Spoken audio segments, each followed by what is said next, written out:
仔女大晒搬晒出去住，兩公婆點樣設計打造屬於自己嘅空間？又嚟到傾傾裝修。Hello， 大家好，我係築象阿傾。今日帶大家嚟到屯門大興花園一個447尺單位，業主咧係退休嘅兩公婆嚟嘅。咁佢哋兩個咧就都想有自己嘅獨立嘅空間，同埋間唔時咧啲仔女咧都會翻嚟食飯啊、團聚啊。咁從而咧佢就想呢個設計咧帶有少少綠色嘅元素入邊。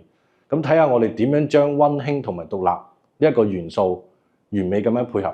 客廳呢個 C 型電視櫃設計嘅心思咧就係細節度，上面咧特登咧做咗個吊櫃，用嚟咧恭敬安放男戶主嘅福祿壽，俾到一個莊重又靚仔嘅位置。而右邊咧個 C 型吊櫃咧就係咧預留咗光猛開揚嘅位置咧，就專門咧就展示女戶主嘅水晶收藏。一入屋就會見到各自嘅心頭好，個性十足又和諧共融。嚟到廚房呢個位置，為咗增加空間感，我哋特登打咗埲牆，做一個開放式嘅廚房。重點嚟啦，呢個 L 型一體櫃由爐頭延伸到水槽，無縫銜接，零死角，拎、洗、切、煮一氣呵成。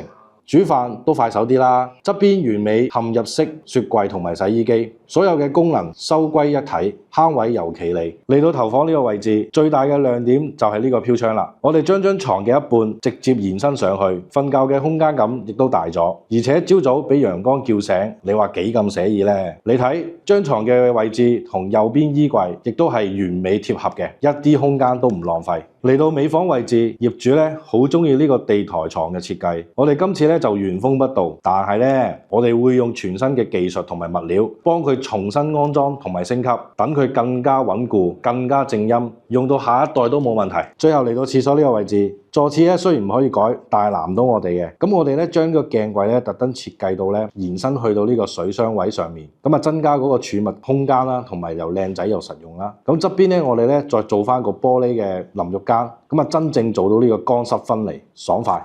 好，咁今日咧就講到呢度啦。嚟緊大家想睇多啲裝修嘅資訊同埋設計，大家可以 follow 我哋。